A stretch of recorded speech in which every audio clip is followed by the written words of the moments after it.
She accidentally married a billionaire husband, and he refused to let her go. Hi, my very beautiful, precious, and loyal family. How are you today? I love you with all my heart, my beautiful family. You are not just followers. You are my real family, my joy, my strength, and my reason to smile every single day. My beautiful sisters and brothers, my amazing daughters and sons, each one of you is a shining star in my sky, and I thank God for blessing me with you. A deep and loving prayer for my beautiful family. May your hearts always overflow with love, your homes be filled with laughter, and your lives be surrounded by true peace. May you wake up every day with purpose, walk through every challenge with courage, and end each night wrapped in the comfort of hope.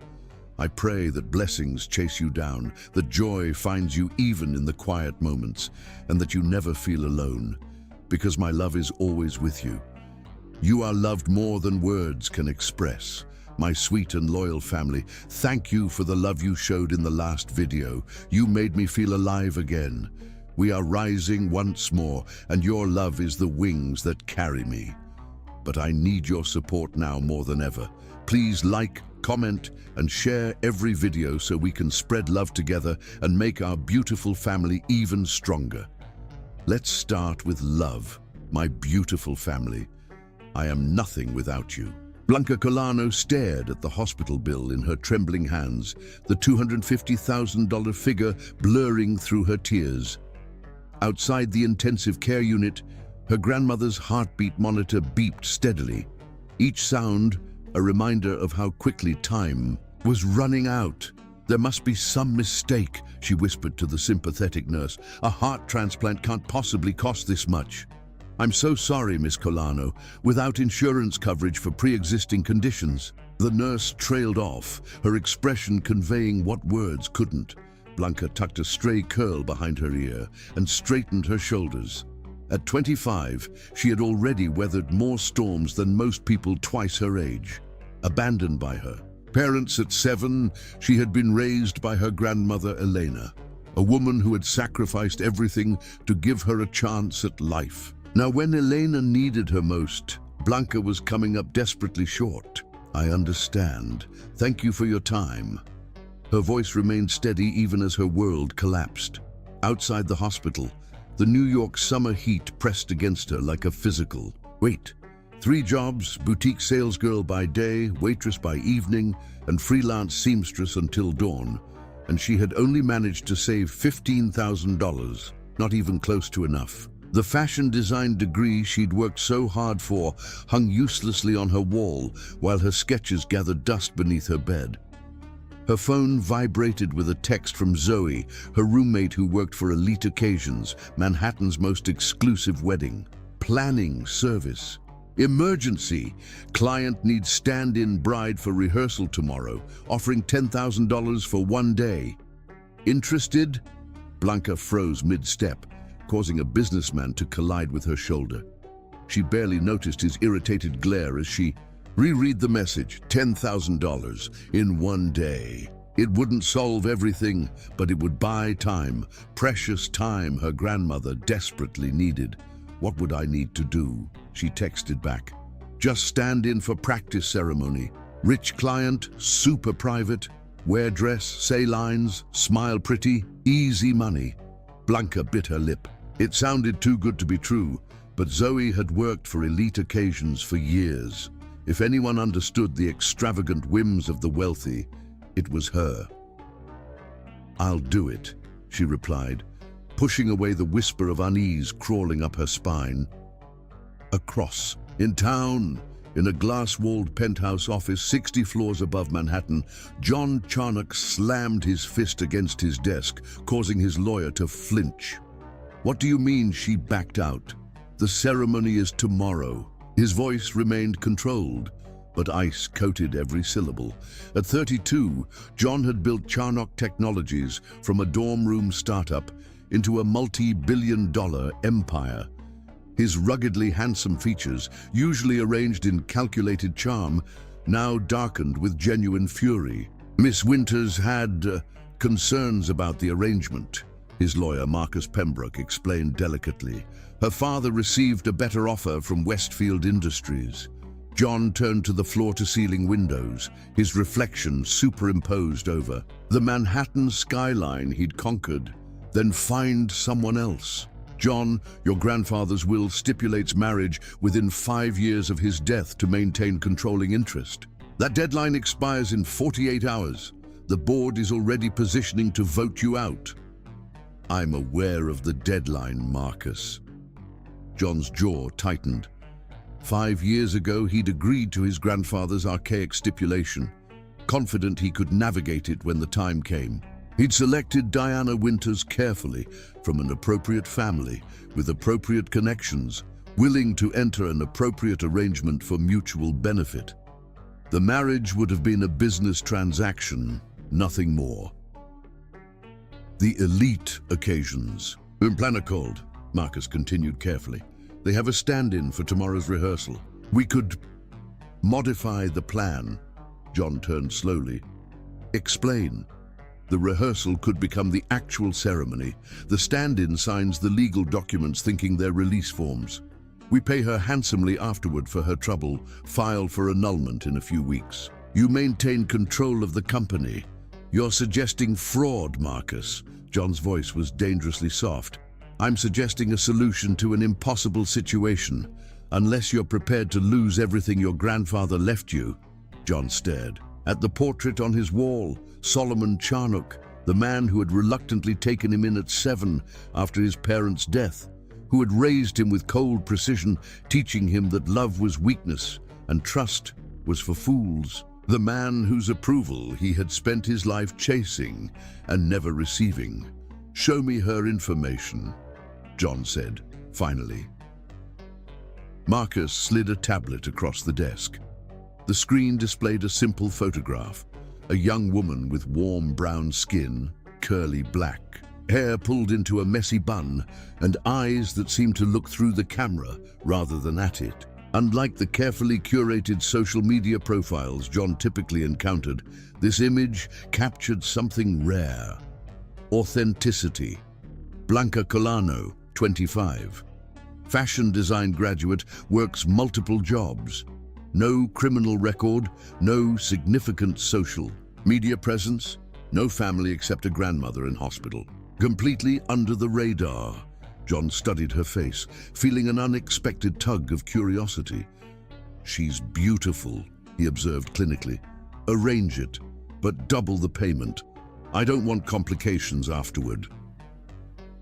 The next day, Blanca stood in an opulent dressing room at the Charnock estate, barely recognizing herself in the mirror. The wedding dress, a sleek, modern creation of silk and delicate lace, fit as though it had been designed for her, which Zoe assured her was merely good fortune. The bride and you are apparently the same size, Zoe explained hurriedly, adjusting Blanca's hair. Just remember your lines, smile at the appropriate moments, and this will be the easiest money you've ever made. Who exactly am I standing in? For? Blanca asked, noticing how Zoe avoided her eyes. That's confidential, just a very private client who needs absolute discretion. Zoe handed her a stack of papers. Sign these photo releases and we're all set. Blanca skimmed the documents, her attention divided between the dense legal text and the surreal situation. The room's luxury, from the crystal chandelier to the champagne chilling in a silver bucket, made her increasingly uneasy. But every time doubt crept in, she thought of her grandmother's hospital room and pushed the pen across the signature lines. Perfect. Zoe collected the papers with suspicious haste. Ready to get married? Blanca followed her through the mansion's hallways, into a breathtaking garden where white roses and cherry blossoms created a canopy above rows of empty chairs. At the end of the aisle stood a somber officiator and a tall figure with his back turned. Just count to 10 after the music starts, then walk slowly, Zoe whispered before disappearing. When the classical music swelled from hidden speakers, Blanca took a deep breath. and began the practice walk, focusing on not tripping in the unfamiliar heels. She kept her eyes lowered until she reached the altar. When she finally looked up, her breath caught in her throat. The man before her was devastating. Tall and broad-shouldered, with deep blue eyes that widened slightly upon meeting hers. Dark hair, artfully tousled, framed features that belonged on a Renaissance sculpture, strong jaw, defined cheekbones, and lips that curved into a practiced half-smile that didn't quite reach his eyes. "Blanca Colano?" he asked quietly, his voice a rich baritone that sent an inexplicable shiver down her spine. She nodded, suddenly finding it difficult to speak. "John Charnock." He extended his hand, and when she took it, a jolt of awareness passed between them, causing her to quickly withdraw her fingers. The ceremony proceeded like a surreal dream.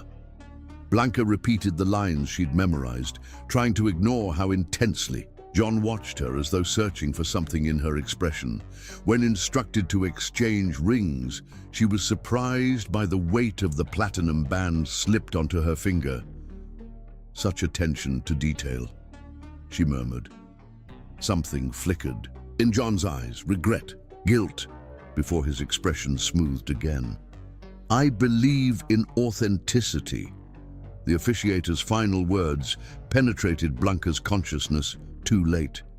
"By the power vested in me by the state of New York, I now pronounce you husband and wife." Before she could process what was happening, John's hand gently cupped her cheek, and he leaned down to brush his lips against hers in a kiss that, though brief, sent heat cascading through her body. For one suspended moment, they remained connected, his eyes searching hers with an intensity that made the world recede. It was only at the reception, hidden behind a column with champagne she was too nervous to drink, that Blanca overheard the conversation that shattered the illusion. "Congratulations, John," Marcus said, clinking glasses with her supposed pretend husband. "The board can't touch you now. Your billion-dollar marriage is secure."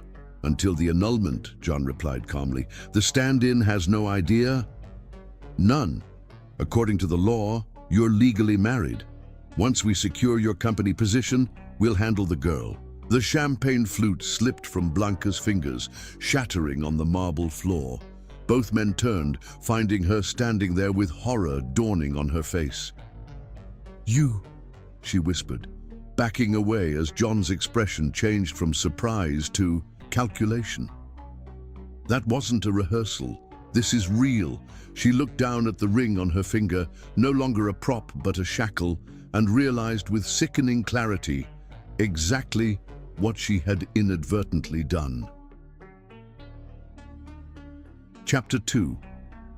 An impossible proposition. "Get away from me!" Blanca hissed, backing toward the exit as John approached with calculated steps. Her entire body trembled with rage and betrayal, the beautiful wedding dress now feeling like a costume in a cruel farce. "Blanca, let me explain." John's voice remained infuriatingly calm, his blue eyes revealing nothing of his thoughts. "Explain what? That you just committed fraud? That you tricked me into a legal marriage?" Her voice rose dangerously, causing nearby guests to turn their heads. "I heard everything. Your billion-dollar marriage. Using me to keep your company?" John's jaw tightened as he glanced around the room. In one swift movement, he took her elbow and guided her firmly toward a private side room, dismissing his lawyer with a sharp nod. "Take your hands off me." Blanca yanked her arm away the moment the door closed behind them. "I'm calling the police." "That would be unwise," John replied, maintaining a careful distance between them. "The documents you signed are legally binding. Your signature is on every page." "Because I was lied to. I was told this was a rehearsal." Tears of frustration burned her eyes, but she refused to let them fall, refused to show weakness before this man who had used her so callously. "A misunderstanding that any competent lawyer would clarify." John's tone softened marginally. "However, I'm prepared to make this situation advantageous for both of us." Blanca laughed bitterly. "There is nothing you could offer me that would make this okay." $5 million. The words hung in the air between them, momentarily stealing Blanca's breath. What? Stay married to me for 1 year, attend necessary functions as my wife, maintain appearances. John's eyes assessed her reaction with clinical precision. At the end of that time, you walk away with $5 million and a clean divorce. More than enough for your grandmother's medical expenses and to launch whatever fashion career you desire. Blanca's mind reeled. The sum was unfathomable, enough to save her grandmother and secure her future. But the cost? You think you can just buy people, that everything has a price tag. She stepped closer, her fury giving her courage. I'm not for sale, Mr. Charnock. Something flickered in his eyes, surprise, perhaps even respect, before his expression hardened again. Everyone has a price, Miss Colano. I'm simply offering yours up front rather than wasting both our time. Then you've severely miscalculated. Blanca moved toward the door. I'll see you in court. Your grandmother won't survive that long. Blanca froze, her hand on the doorknob. When she turned back, her eyes blazed with such intensity that John actually took a step back. How dare you? How dare you use her illness against me? Her voice was deadly quiet. You know nothing about me or my family. I know Elena Colano, age 67, needs a heart transplant that costs $250,000 plus ongoing care. I know you've been working 3 jobs trying to save money. I know you agreed to this rehearsal out of desperation. John's voice remained even. I'm offering you a solution. By exploiting my desperation, by trapping me in a marriage based on lies? Blanca's voice cracked. What kind of man does that make you? For the first time, something genuine crossed John's face, a flash of shame quickly suppressed. He walked to the window, his broad shoulders tense beneath his tailored jacket. Thus you did, Higgind, who was raised to secure victory at any cost. He turned back to her. I need this marriage to retain control of my company. You need money to save your grandmother. It's a simple transaction. There's nothing simple about marriage. It's just a legal arrangement. We'll maintain separate lives in my penthouse, separate bedrooms. I won't touch you. The last words were spoken with such emphasis that Blanca felt an inexplicable flush warm her cheeks. And my freedom, my life, my dignity, all preserved. You can continue your design work. I'll provide a studio. Your only obligation is public appearances as my wife. John's expression softened marginally. 1 year of inconvenience for a lifetime, of security for both you and your grandmother. Blanca's phone buzzed in the hidden pocket of her wedding dress. Her heart sank as she saw the hospital's number. Miss Colano, we need you to come immediately. Your grandmother has taken a turn for the worse. The world seemed to tilt beneath her feet. I'll be right there. She ended the call and found John watching her, his expression unreadable. She needs me, Blanca whispered, suddenly feeling the weight of her situation crushing down upon her. I'll have my driver take you. John's voice had changed, the business tone giving way to something almost gentle. Regardless of your decision about our arrangement, I'll cover today's hospital expenses. Blanca looked up in surprise. Why would you do that? Consider it compensation for today's misunderstanding. Their eyes met, and for a brief moment, Blanca glimpsed something behind John's carefully constructed facade. A flicker of humanity beneath the billionaire exterior. I don't want your charity, she said, but her voice lacked conviction. It's not charity, it's responsibility. He reached for his phone. My driver will be out front in 2 minutes. Hours later, Blanca sat beside her grandmother's hospital bed, listening to the steady beep of monitors while doctors explained the deteriorating situation. Without immediate intervention and placement on the transplant list, requiring substantial upfront payment, Elena's chances were diminishing by the day. When she finally left the room to get coffee, she found John Charnock waiting in the hallway, his tall figure oddly out of place among the hospital's sterile walls. He'd changed from his wedding suit into dark jeans and a simple button-down shirt that somehow made him look more approachable. "How is she?" he asked quietly. Blanca was too exhausted for anger. "Dying, unless she gets on the transplant list immediately." John nodded, his expression somber. "I've spoken with the hospital administrator. There's a specialist in Houston who's had remarkable success with cases like hers." "What have you done?" Blanca's fatigue gave way to alarm. "Nothing yet. The choice is yours." He extended a folded document. "This is a contract.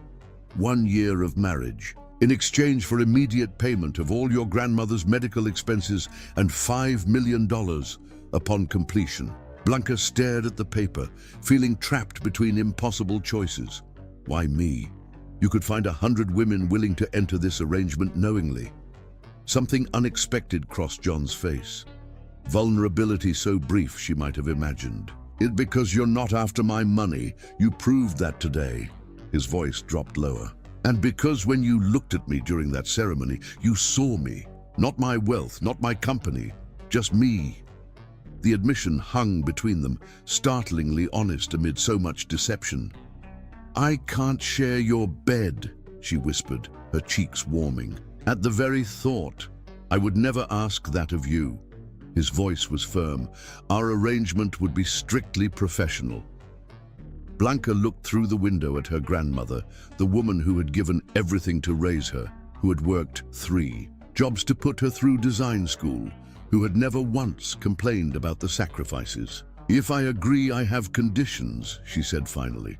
"I keep my job at the boutique, I maintain my independence, and the moment you break your word or try to control me, the deal is off." John extended his hand. "Agreed." When their fingers met, that same inexplicable spark passed between them, causing both to hold the contact a heartbeat longer than necessary. "I should warn you," Blanca said, withdrawing her hand. "I'm a terrible actress. I won't pretend to adore you in public." A ghost of a smile touched John's lips. "I wouldn't expect you to. Mutual respect will be convincing enough." As they stood in the harsh fluorescent lighting of the hospital corridor, neither could have predicted how completely this arrangement would transform both their lives, or how quickly their carefully constructed boundaries would begin to crumble. That night, as Blanca packed a small suitcase in her tiny apartment, preparing to move into the penthouse of a man who was now legally her husband, she couldn't stop her fingers from trembling. She had just agreed to a year of living with a stranger, a dangerously handsome, impossibly wealthy stranger who had already proven he was willing to deceive her to get what he wanted. Yet when she closed her eyes, it wasn't fear she felt, but an unsettling awareness that had begun the moment their eyes first met across that altar.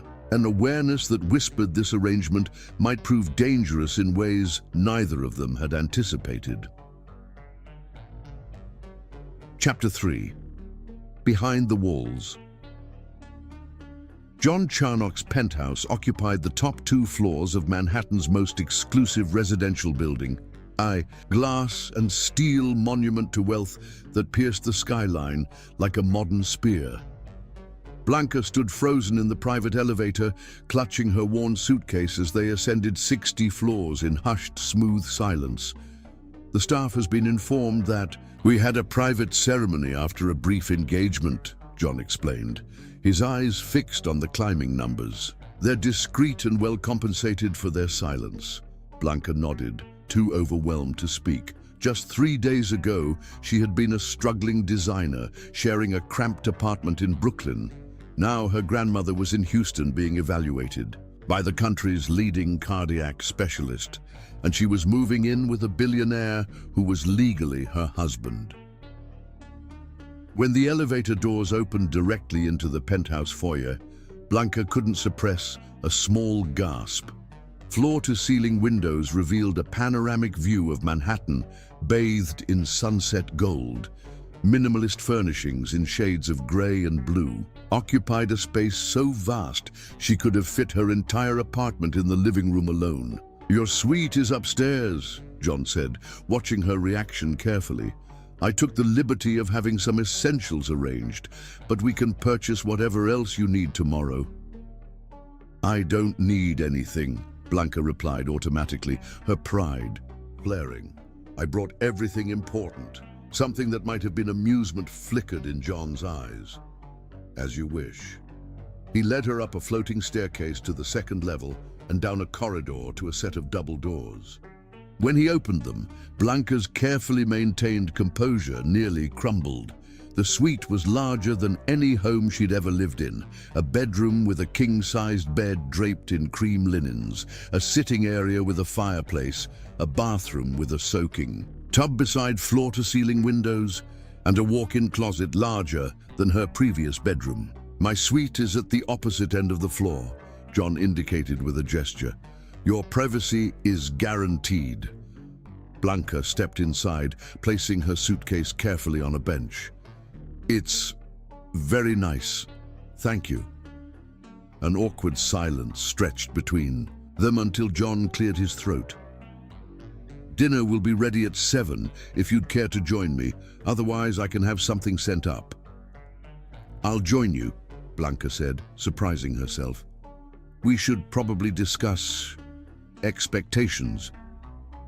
John nodded, his expression unreadable. 7 then. After he left, Blanca sank onto the edge of the bed, running her fingers over the impossibly soft duvet. This arrangement was purely transactional, she reminded herself. A business deal. The fact that her heart raced whenever those intense blue eyes focused on her was merely a physiological response to stress, nothing more. Dinner was served in a formal dining room with a view of the city lights now twinkling against the night sky. Blanca had changed into the nicest outfit she'd brought, a simple black dress she'd designed and sewn herself with subtle detailing that revealed her skill. John looked up when she entered, and for a brief moment, genuine appreciation crossed his features. "That's a beautiful dress." "Thank you." "I made it," she replied, taking the seat a uniformed server held out for her. John's eyebrows raised slightly.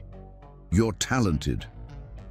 "I have a degree in fashion design from Parsons," Blanca said, unfolding her napkin.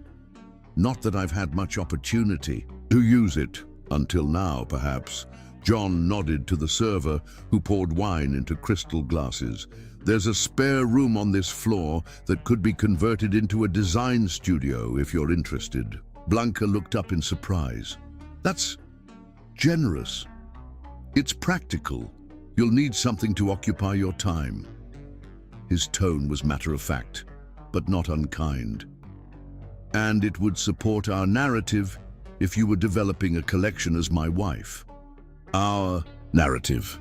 The reminder of their arrangement cooled Blanca's momentary warmth. "Of course, the illusion must be maintained." John studied her over the rim of his wineglass. "You disapprove of deception. I prefer honesty, even when it's difficult." She met his gaze directly. "Which is why I should tell you I plan to maintain my job at the boutique. That's unnecessary now." His response was immediate, almost dismissive. "It's non-negotiable," Blanca countered. "I won't be financially dependent on you, regardless of our arrangement." John's expression shifted from surprise to something like respect. "Most women in your position would be planning shopping sprees, not keeping retail jobs." "I'm not most women, Mr. Charnock, clearly." He held her gaze for a moment longer than necessary. "And considering our marital status, perhaps John would be more appropriate." The intimacy of using his first name sent an unexpected shiver through Blanca. "John," she repeated softly, testing the sound of it on her lips. Something changed in the atmosphere between them, a subtle shift that both recognized but neither acknowledged. The conversation turned to practical matters, schedules, social obligations, the boundaries of their arrangement. By dessert, Blanca felt more at ease, until John mentioned an upcoming dinner party. "It's this Saturday. The Prestons are key investors, and they've been eager to meet my wife." "So soon?" Anxiety tightened Blanca's chest. "I don't know anything," About your business or your social circle, you don't need to. Just be yourself. John's voice softened slightly. Your authenticity is refreshing in a world of calculated personas. Blanca looked down at her plate, unsettled by the unexpected compliment. And what if I embarrass you? You won't. The certainty in his voice was strangely reassuring. Saturday arrived too quickly.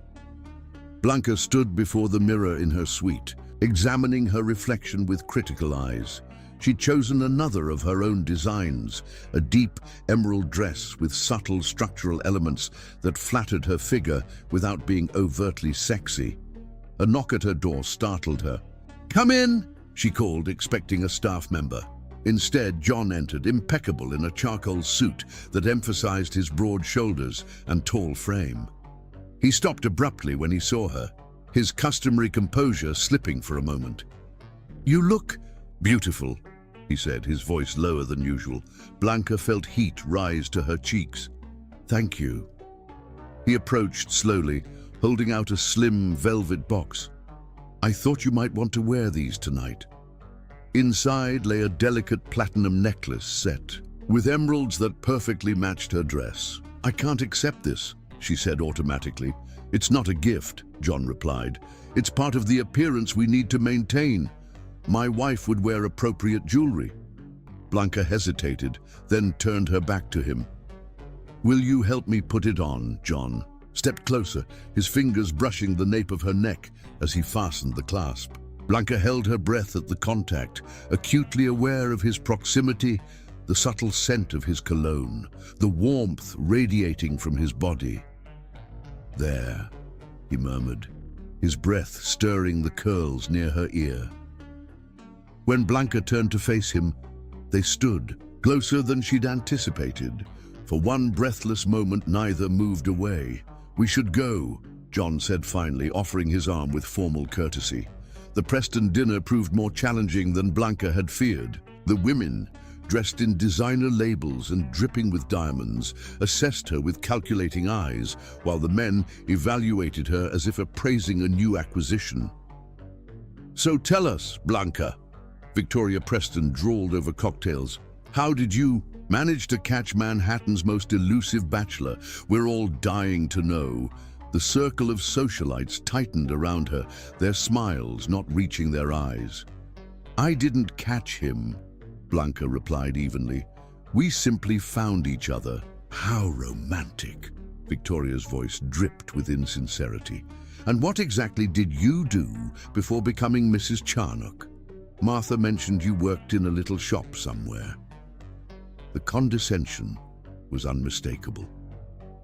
Across the room, Blanca caught John watching the exchange, his expression alert. "I'm a fashion designer," Blanca said, straightening her shoulders. "And yes, I work at Ellison's boutique in Chelsea. My independence matters to me, something you've probably never had to consider." "Oh, retail." Victoria exchanged glances with the other women. "How quaint. I suppose we all start somewhere, though personally, I've never had to work a day in my life." "What a shame," Blanca replied with genuine sympathy. "There's nothing quite like the satisfaction of earning something through your own efforts." Victoria's smile froze. "Are you suggesting that hard work builds character?" "Absolutely." Blanca sipped her champagne. "Though I understand not everyone has the capacity for it." A strangled cough from one of the other women barely disguised a laugh. Victoria's face flushed with anger. "Well, we all know what capacity caught John's attention," she hissed, glancing pointedly at Blanca's figure. "Though I must say he usually prefers more sophisticated women." Before Blanca could respond, John appeared at her side, his hand settling protectively at the small of her back. "I see you've met my wife," he said, his tone pleasant, but his eyes challenging as they rested on Victoria. "Blanca's remarkable talent is matched only by her integrity, qualities I've found exceedingly rare." The subtle rebuke silenced Victoria, whose smile turned brittle. Throughout dinner, John remained attentive, his hand occasionally brushing Blanca's in a gesture that appeared affectionate to observers, but sent unexpected warmth through her each time. When his business partner Maxwell Reed mentioned a new development project, Blanca asked an insightful question that led to an animated discussion, demonstrating an intelligence that clearly surprised the table. As they drove home later that night, a comfortable silence settled between them until John spoke. "You handled Victoria perfectly," he said, his eyes on the city lights passing outside the window. "She's been trying to secure an invitation to my bed for years." Blanca's cheeks warmed at his bluntness. "She made her opinion of me quite clear." "Her opinion is irrelevant." John turned to look at her, his expression serious. "You showed more class and intelligence tonight than most of the socialites I've known for years." The genuine praise caught Blanca off guard. "Thank you." When they reached the penthouse, John walked her to her suite, pausing at the doorway. "Good night, Blanca." His voice had softened, and for a moment she glimpsed something behind his careful facade, a loneliness that mirrored her own. "Good night, John." As she closed the door between them, Blanca leaned against it, her heart beating an unfamiliar rhythm. This arrangement was becoming more complicated than either had anticipated, lines blurring where they should remain distinct. And the most troubling realization of all was how little she wanted to redraw those lines. Chapter 4. The First Test. 3 weeks into their arrangement, Blanca had established a routine that maintained her independence while fulfilling her obligations as John's wife. She worked at the boutique 3 days a week, spent time designing in the studio John had created for her, and accompanied him to carefully selected social functions where their marriage needed to be displayed. To her surprise, John respected her boundaries meticulously. He never entered her suite without permission, never questioned her comings and goings, and never demanded more than her public presence at his side. The careful distance between them should have been a relief. Instead, Blanca found herself increasingly aware of his absence, noticing the moments when their paths didn't cross. One Tuesday evening, she returned from visiting her grandmother in Houston to find the penthouse unusually quiet. Elena's recovery from her first surgery was going well, with a transplant now a real possibility rather than a distant hope. "Mr. Charnock is working late, ma'am," the housekeeper informed her. "He asked me to tell you not to wait up." Blanca nodded, ignoring the small pang of disappointment. She had grown accustomed to their evening conversations over dinner, the gradual revealing of each other's thoughts and histories. For a marriage built on deception, they had developed an unexpected habit of honesty in their private moments.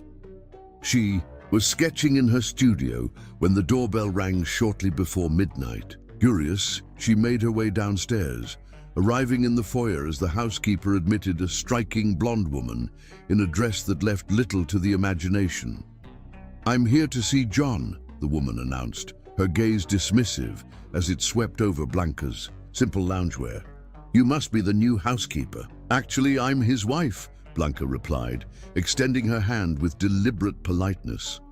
"Blanca Charnock. And you are?" The woman's perfectly sculpted features froze in shock before recovering into a brittle smile. "Victoria Evans, an old friend of John's." She ignored Blanca's outstretched hand. "I need to speak with him privately." "He's not home," Blanca said. "I'd be happy to tell him you stopped by." Victoria's eyes narrowed. "How convenient. Perhaps I'll wait." Before Blanca could respond, the woman strode past her into the living room, making herself comfortable on the sofa as if she owned the place. "Please." "Do," Blanca replied, her voice even despite her irritation. "Would you like some tea while you wait?" Victoria's laugh was sharp and artificial. "Darling, I'd prefer champagne. The Krug Clos d'Ambonnet, 1995. If John still keeps it, he always did save it for special occasions between us." The intimate implication was unmistakable, but Blanca refused to take the bait. "I'll see what we have." In the kitchen, she took a steadying breath. This was John's past, a past she had no claim on and no right to feel possessive about. Their marriage was a business arrangement, nothing more. So why did Victoria's insinuations bother her so much? When she returned with a crystal flute of champagne, Victoria had moved from the sofa to examine the few personal photographs displayed on a side table, most added recently at Blanca's insistence to make the penthouse feel less like a luxury hotel. "How quaint," Victoria murmured, lifting a photo of Blanca with her grandmother. "John always said he'd never marry a woman with attachments. Money and love are such messy combinations." She turned, her smile predatory. "But then, this isn't about love, is it?" Blanca felt a chill. "I'm not sure what you mean." "Oh, please." Victoria waved a manicured hand dismissively. "Manhattan's most eligible bachelor marries an unknown shopgirl after a secret whirlwind romance. It's obviously an arrangement. The only question is what he's getting besides the obvious." Her gaze raked insultingly over Blanca's body. Blanca set down the champagne with careful precision. "I think you should leave after I make you an offer." Victoria's tone shifted to businesslike efficiency. $500,000 for information about Project Midas. Blanca blinked. "Excuse me?" "John's new security encryption. My investment group would find your insights valuable." Victoria reached into her purse and withdrew a business card with a handwritten number on the back. "This is a preliminary offer. It could increase significantly depending on what you provide." Stunned, Blanca stared at the card. "You're trying to bribe me to spy on my husband?" Victoria laughed. "Don't pretend this is a real marriage. We both know you're with him for the money. I'm simply offering you more." "You don't know anything about me," Blanca said quietly, "or my relationship with John." "Please," Victoria scoffed. "Every woman has her price. You've already proven yours by marrying him." The accusation hit too close to the truth, sending a flush of shame through Blanca. Yes, she had married for money, but not in the way Victoria implied. And despite their unconventional beginning, what existed between her and John now felt increasingly complex and genuine. "I think you should leave," Blanca repeated more firmly this time. "And you can take your offer with you." Victoria's expression hardened. "You're making a mistake. John will tire of you like all the others. When he does, you'll wish you'd been martyr." The elevator doors had barely closed behind Victoria when Blanca heard the private elevator arrive. John stepped out, his tie loosened and fatigue evident in the set of his shoulders. He stopped when he saw Blanca standing in the foyer. "You're still up," he observed, his expression softening slightly. "Everything all right?" "You just missed Victoria Evans," Blanca said, watching his reaction carefully. Something flashed in his eyes, anger perhaps, or concern. "What did she want?" "To buy information about Project Midas. She offered me $500,000. Blanca held out the business card. "I told her to leave." John took the card, his fingers brushing hers in the process. Rather than immediately releasing it, he held her gaze intently. "Why? Why what? Why did you refuse?" His voice was carefully neutral. "It's a considerable sum." Blanca pulled her hand away, stung by his apparent lack of trust. "Because it would be wrong, because despite how our marriage began, I wouldn't betray you." She turned toward the stairs. "Good night, John." "Blanca, wait." His voice stopped her.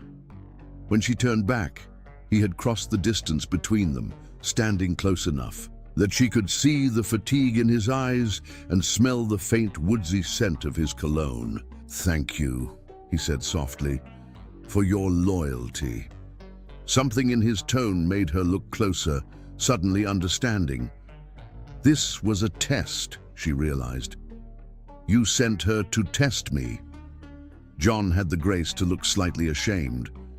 Not exactly. Victoria approached my company independently, but when security flagged her intentions, I allowed it to play out. You wanted to see if I could be bought. The hurt in her voice was unmistakable. I needed to know, he admitted quietly. Trust doesn't come easily to me. And did I pass your test? Blanca asked bitterly. To her surprise, John reached out to tuck a stray curl behind her ear, his fingers lingering against her cheek. With flying colors, the gentle touch scattered her anger, replacing it with a fluttering awareness that made it difficult to maintain her indignation. Don't test me again, she whispered. Ask me what you want to. No. John's eyes darkened as his gaze dropped to her lips, then quickly returned to her eyes. I'll remember that. The moment stretched between them, charged with unspoken possibilities, until Blanca took a deliberate step back. I should get some sleep. Of course. John's hand fell away. Good night, Blanca.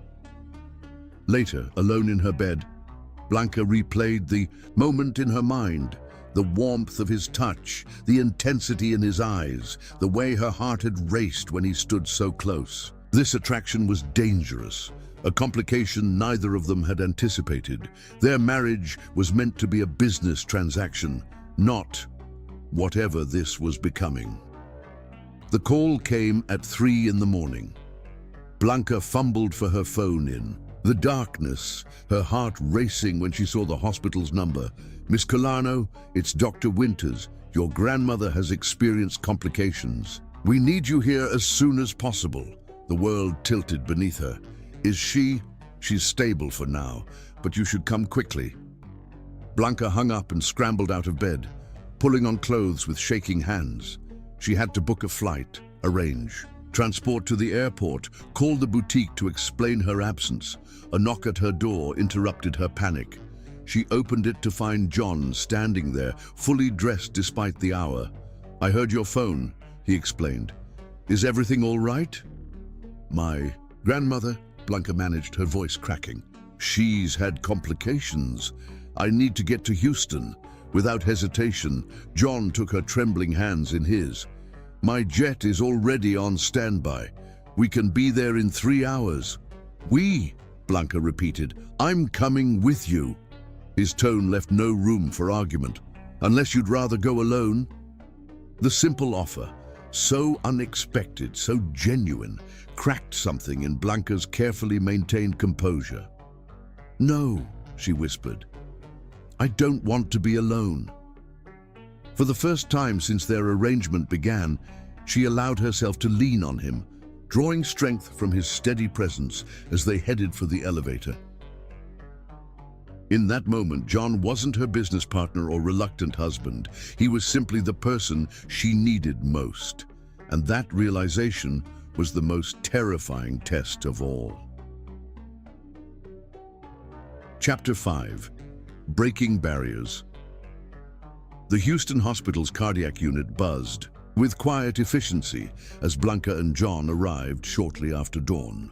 Dr. Winters met them outside Elena's room, his expression carefully neutral as he explained the situation. The preliminary treatment has been successful, but there's been some rejection of the medication. We've stabilized her for now, but she'll need more aggressive intervention until a suitable donor heart becomes available. What are her chances? Blanca asked, her voice steady despite her fear. Better than they were, the doctor assured her. Your grandmother is remarkably resilient. Like her granddaughter, John remarked quietly. Blanca glanced at him in surprise. Throughout the flight, he had been a silent, supportive presence, arranging transportation, ensuring her comfort, and never once complaining about the sudden disruption to his schedule.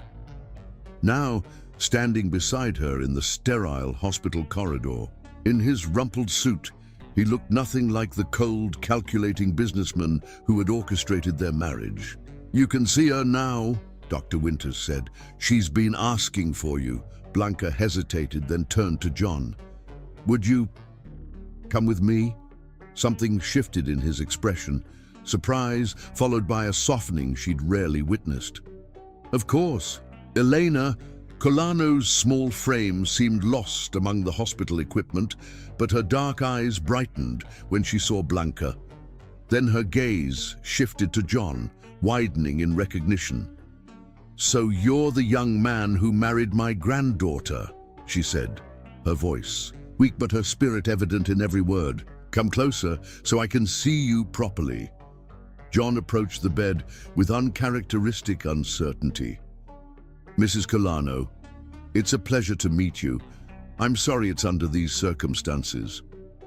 Elena studied him with the penetrating insight that had always seen through Blanca's childhood fibs. Handsome, yes, but that means little. Do you love her?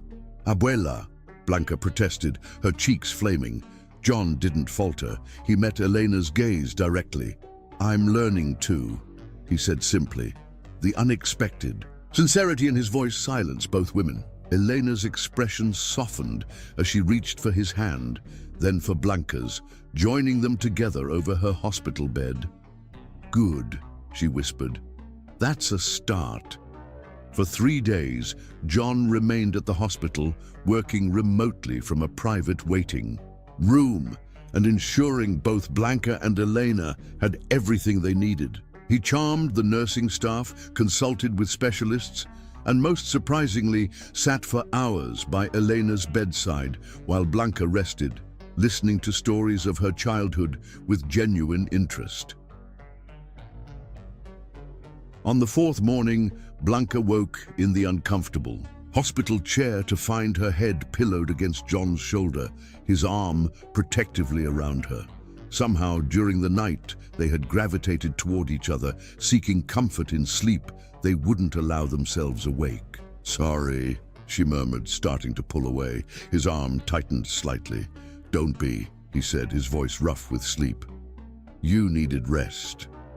Their eyes met in the dim light of the hospital room, a new intimacy between them born of shared concern and close quarters. When John's gaze dropped briefly to her lips, Blanca felt a flutter of awareness that had nothing to do with their arrangement and everything to do with the man he was revealing himself to be. The moment was broken by Dr. Winters's arrival with unexpected news. A donor heart had become available, and Elena was being prepped for immediate surgery.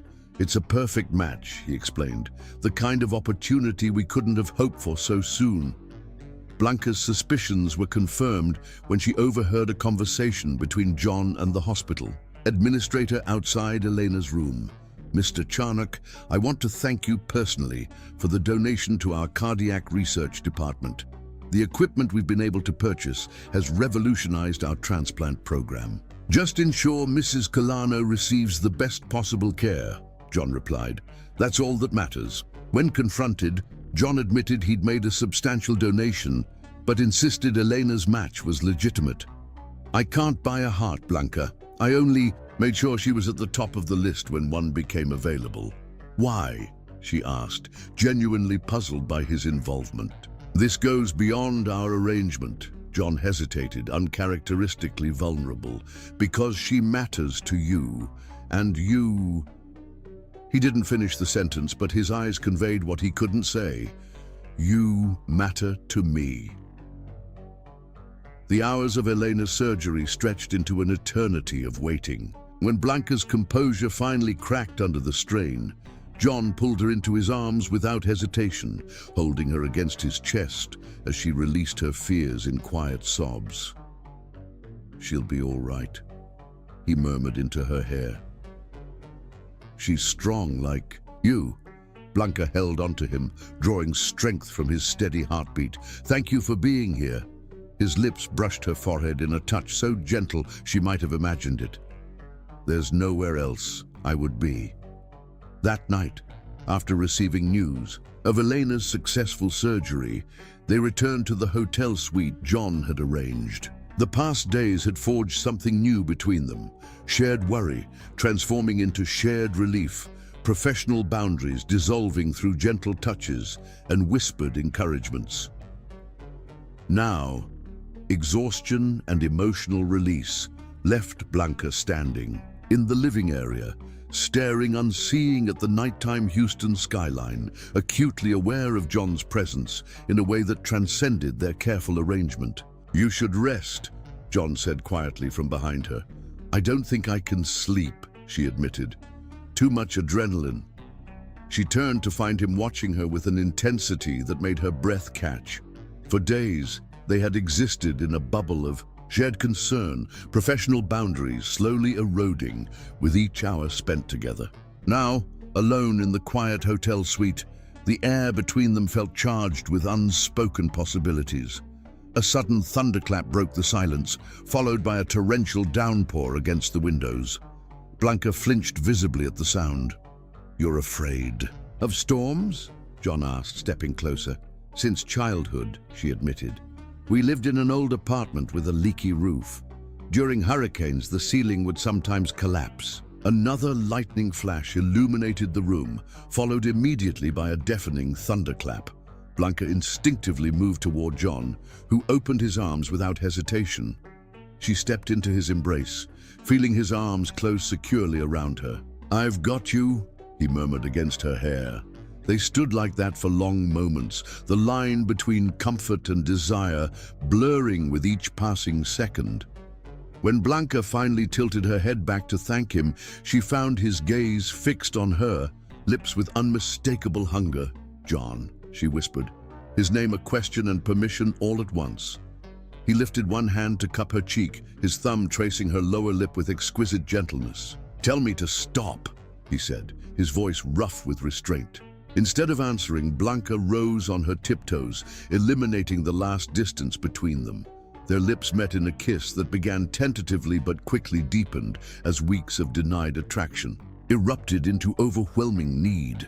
His arms tightened around her waist, lifting her slightly as her hands slid into his hair, drawing him closer. When they finally broke apart, both breathing heavily, John rested his forehead against hers. "This wasn't part of our arrangement," he said hoarsely. "I know," Blanca whispered, her heart racing. "I don't care." For one breathless moment, they hovered on the precipice of something neither had anticipated when they entered their marriage of convenience. Then a call from the hospital interrupted. Elena was awake and asking for them. Reality crashed back. As they hurriedly prepared to return to the hospital, the unspoken question lingered between them. Had they just complicated their arrangement beyond repair, or had they finally discovered its true purpose? At Elena's bedside, watching John hold her grandmother's hand with genuine affection, Blanca confronted an uncomfortable truth. Somewhere between their elaborate deception and this moment of authentic connection, she had begun to fall for the man she had accidentally married. And that, she realized, with a mixture of exhilaration and fear, was the most dangerous development of all.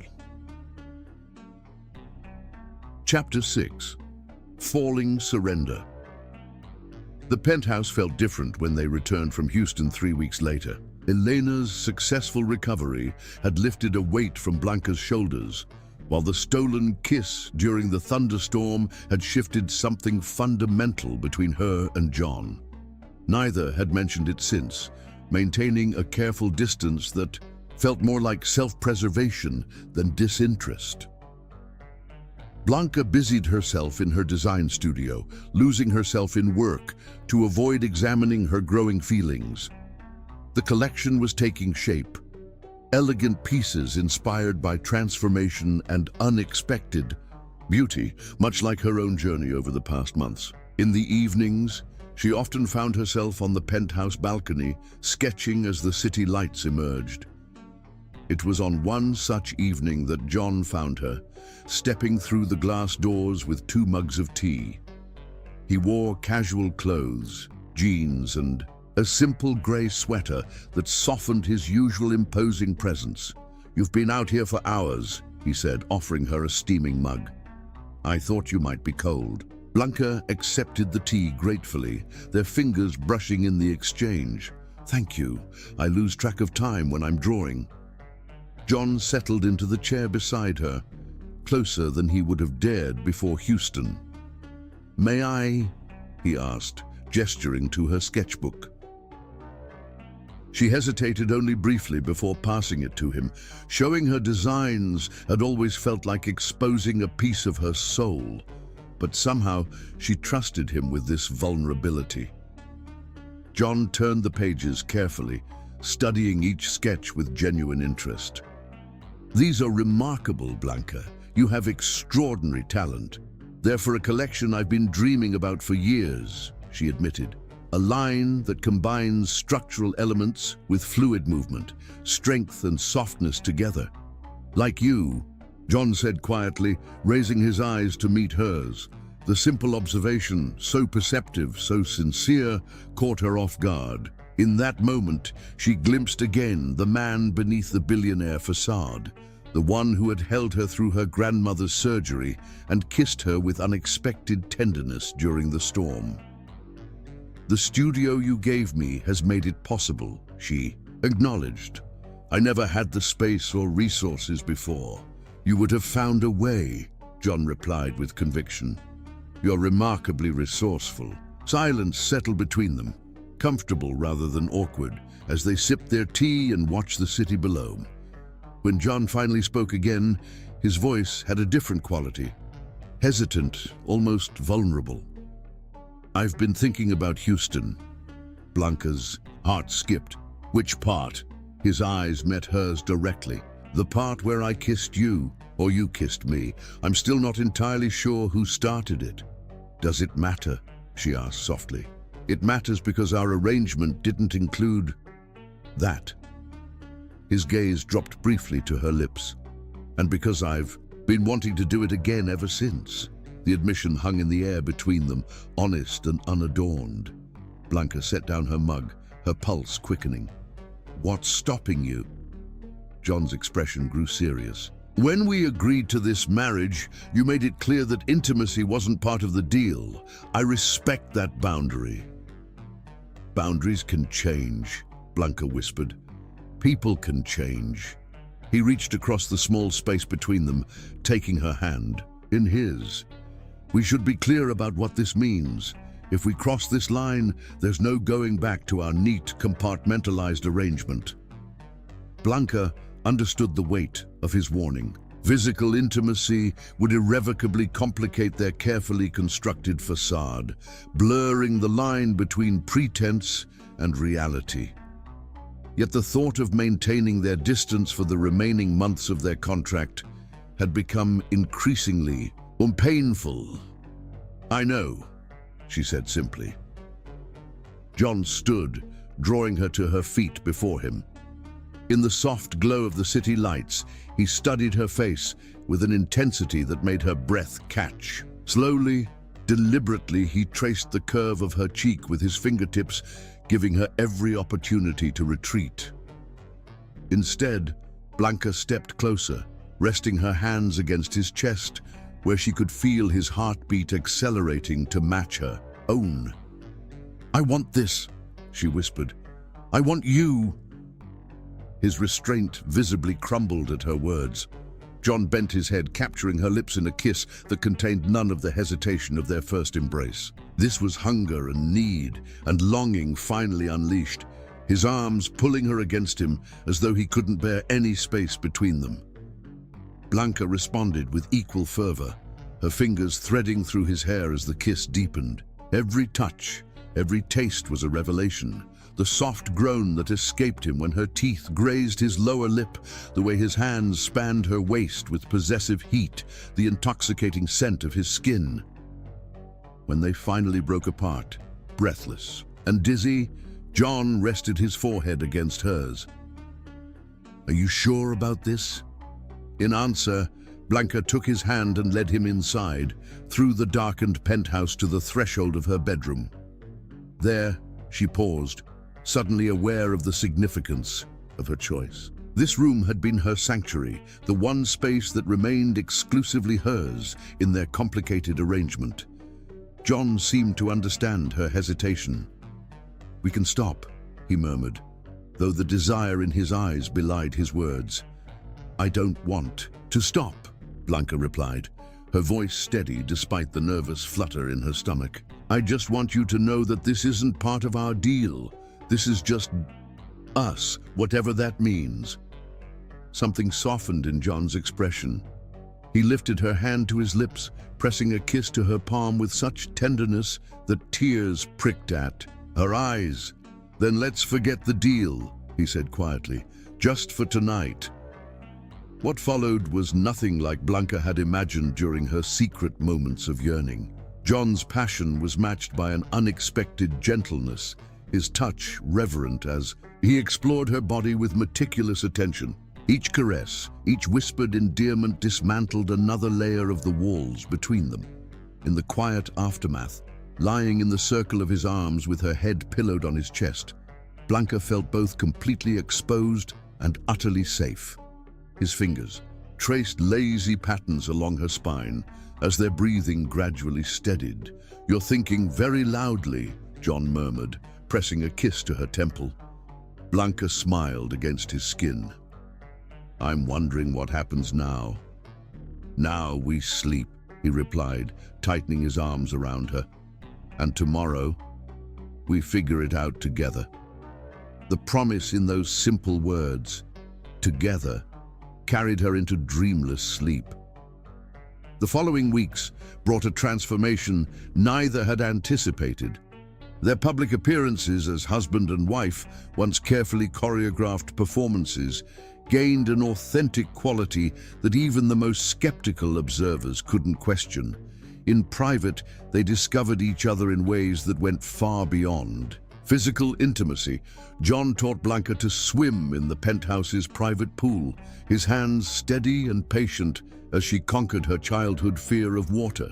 She introduced him to the simple pleasure of cooking, laughing at his initial clumsiness with a spatula and rewarding his efforts with kisses that frequently delayed dinner. On rainy Sundays, they built blanket forts in the living room and watched old movies, his usual reserve dissolving as he recounted childhood memories he'd shared with no one else, the toy boat his father had carved before the accident, the secret hideaway he'd discovered in his grandfather's mansion, the stray dog he'd loved and lost. In turn, Blanca revealed her own closely guarded stories, her mother's abandonment when she was 7, her struggle to fit in at design school among wealthy classmates, her deepest fear that her talent would never be enough to overcome her lack of connections. "I want to take you somewhere," John said one evening as they lay tangled together. "Somewhere important to me."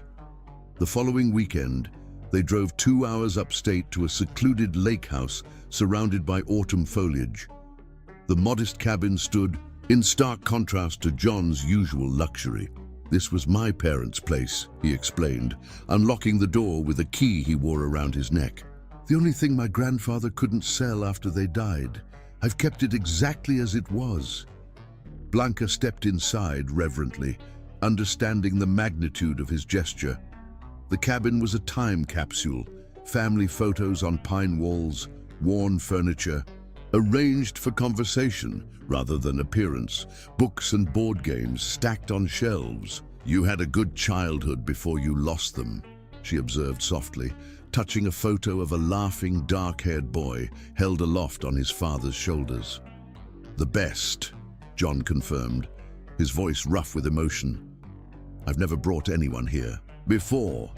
The admission hung in the air between them, weighted with implication.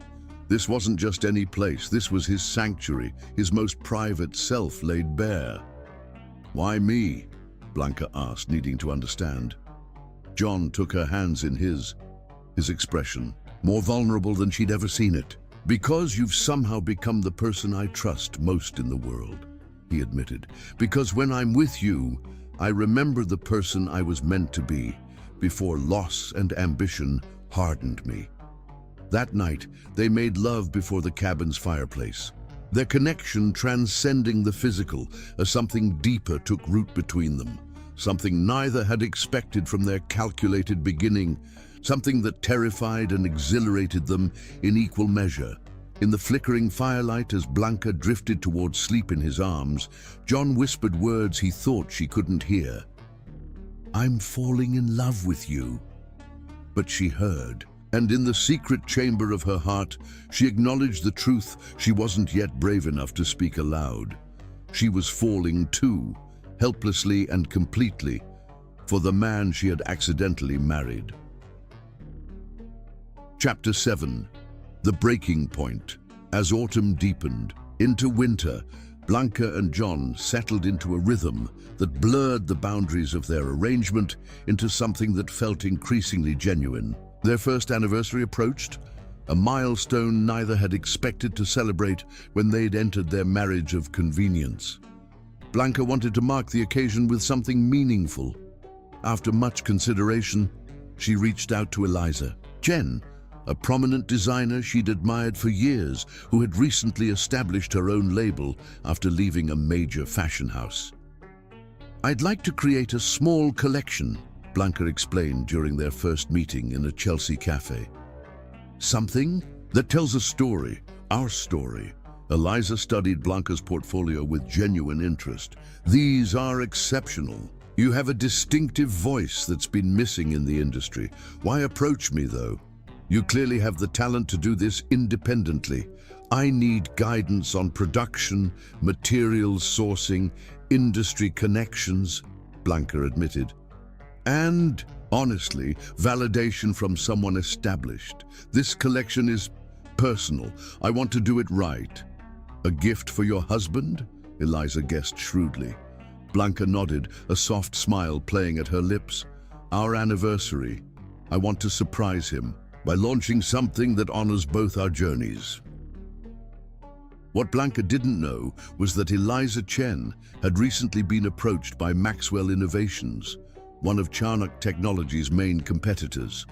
While she had turned down their proposal for an exclusive partnership, she maintained connections within the company that would later prove catastrophic. Their collaboration began in earnest, with Blanca spending increasing time away from the penthouse in Eliza's studio.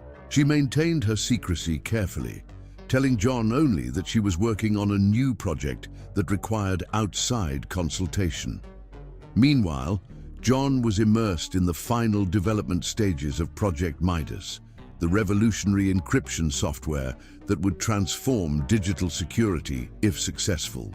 The pressure was immense, with investors and competitors watching every move. Parker Davis, John's executive assistant, who had been with him for 5 years, took particular notice of Blanca's absences. He had never approved of John's sudden marriage, convinced that Blanca was an opportunist who had somehow manipulated his boss. Parker had spent years in John's shadow. Watching him achieve the success and recognition Parker believed he himself deserved. Each genuine smile John directed at Blanca only deepened Parker's resentment. The billionaire had everything, and now, apparently even genuine love. His suspicions intensified when he noticed her meeting repeatedly with Eliza Chen, whose connections to Maxwell Innovations he was aware of through industry gossip. "Mr. Charnock," Parker said one evening, entering John's office with deliberate hesitation, "there's something I feel obligated to bring to your attention, though it's uncomfortable." John glanced up from his computer, brow furrowed. "What is it, Parker?" "It's about Mrs. Charnock." He placed several photographs on John's desk, surveillance-style images of Blanca entering Eliza Chen's studio, the two women in deep conversation over coffee, documents spread between them. "She's been meeting regularly with Eliza Chen.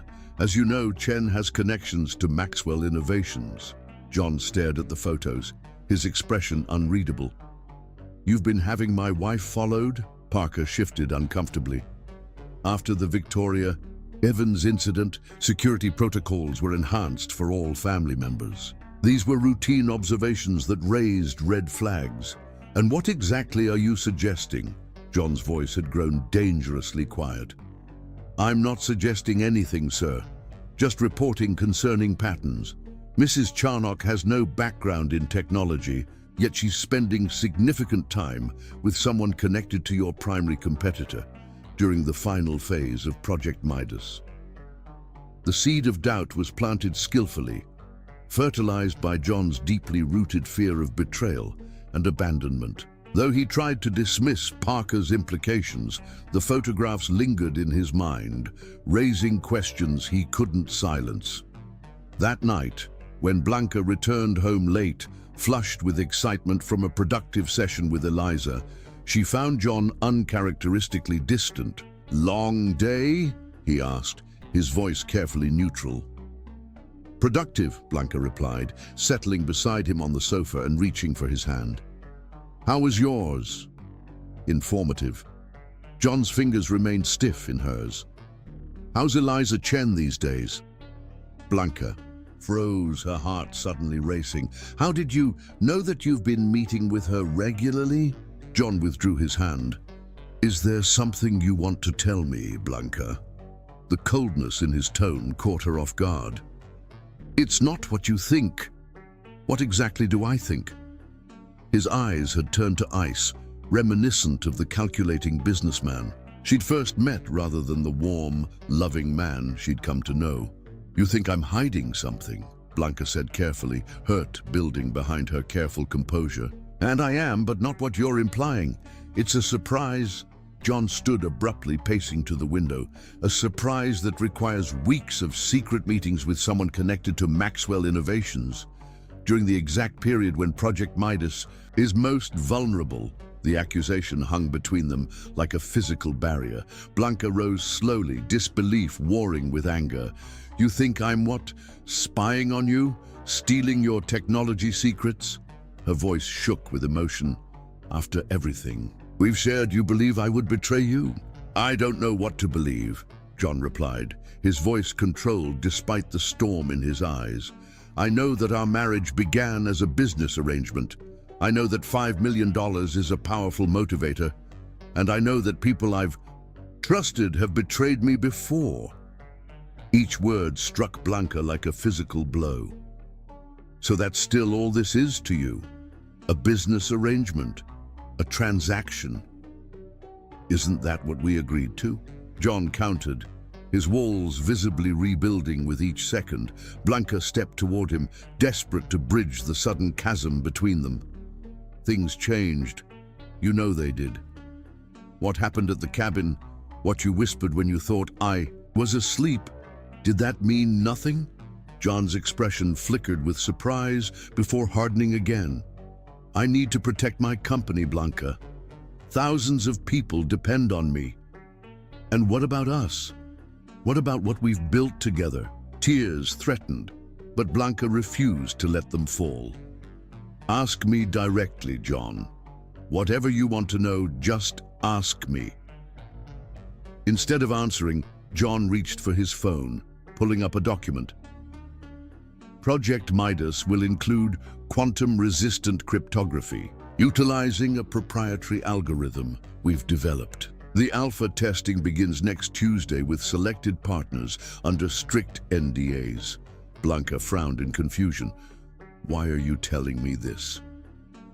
"Because it's false information," John replied coldly.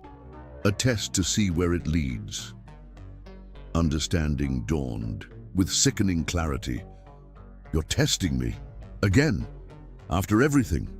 The pain in her voice finally penetrated John's armor, doubt flickering across his features. But before he could respond, his phone chimed with an urgent notification. Parker had forwarded an email, a message from Eliza Chen to her contact at Maxwell Innovations, containing vague references to quantum cryptography and Tuesday's timeline, details that mirrored the false information John had just shared with Blanca. What John couldn't know was that Parker had fabricated the email, manipulating separate communications to create damning evidence. The betrayal came not from Blanca, but from the assistant who had spent years cultivating John's trust while resenting his success. "You should see this," John said, his voice hollow as he handed her the phone. Blanca read the email, color draining from her face. "This isn't possible. I never discussed your work with Eliza, never." "The evidence suggests otherwise." John's expression had turned to stone. "Evidence can be manipulated," Blanca countered desperately. "You have to believe me." Our meetings were about a fashion collection, a surprise for our anniversary. Check my sketches, call Eliza yourself. For one breathless moment, John's certainty wavered. Then his phone chimed again with another fabricated message, and his final doubts crystallized into cold conviction. "I wanted to believe in us," he said, quietly.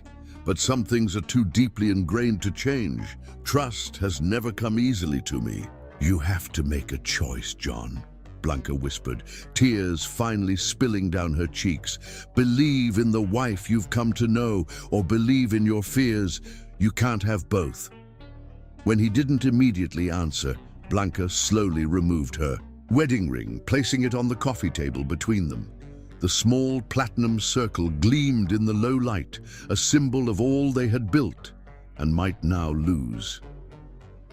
"When you're ready to trust me, truly trust me, I'll be waiting," she said, her voice breaking. "But I won't stay where I'm not believed."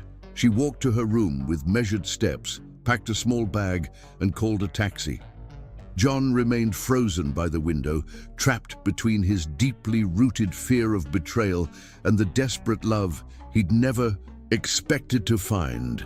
When Blanca descended to the lobby, he didn't follow. The choice had been made in his silence. Outside in the cold December night, Blanca finally allowed herself to break, tears flowing freely as the taxi carried her away from the man she loved. A man whose wounds ran too deep to allow him to love her completely in return.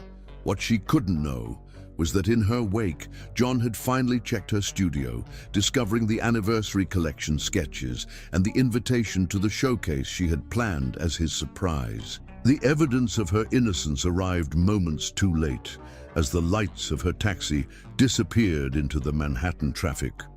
The ring she had left behind felt impossibly heavy in his palm. As realization dawned, he had just committed the very betrayal he had feared from her. He had broken the heart of the one person who had truly loved him. Chapter 8. Shattered Hearts. Blanca's old apartment building looked exactly as she remembered. Worn brick facade, flickering security light, narrow hallway, scented with decades of cooking spices. Her former neighbor, Mrs. Diaz, had kept her tiny studio apartment vacant, using it for storage, while Blanca was away playing princess, as she put it.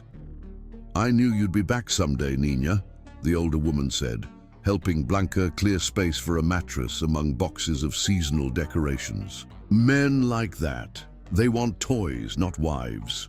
Blanca didn't correct her. How could she explain that John had become so much more than the calculating businessman who had tricked her into marriage? How could she describe the tenderness he'd shown at her grandmother's bedside, or the vulnerability in his eyes when he'd shared his childhood home? The truth was too complex, too painful to voice aloud. For 3 days, she moved through life in a fog of grief, mechanically going through motions without truly engaging. Her phone remained silent. No calls, no messages from John. Each hour of silence confirmed her fear. His pride and suspicion mattered more than what they had built together. The tiny apartment's peeling paint and creaking floors stood in stark contrast to the penthouse's polished luxury, the scent of her neighbor's cooking replacing the subtle fragrance of fresh flowers that had always filled their home. On the 4th day, Eliza Chen arrived at her door, concern evident in her usually composed features. "Your husband's assistant called me," she explained, accepting the chipped mug of tea Blanca offered. "Asked some very pointed questions about our meetings and implied I was involved in corporate espionage. What's happening, Blanca?" Tears welled as Blanca explained the misunderstanding and its devastating aftermath. "John thinks I've been using our relationship to steal information about his new project." Eliza's expression darkened. "That's absurd. We've never discussed his company. Our meetings have been exclusively about your collection." "Someone manipulated information to make it look otherwise," Blanca said quietly. "And John chose to believe the worst of me because it confirmed his existing fears," Eliza observed shrewdly.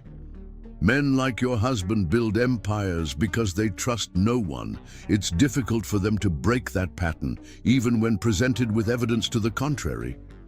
The insight struck close to Blanca's heart.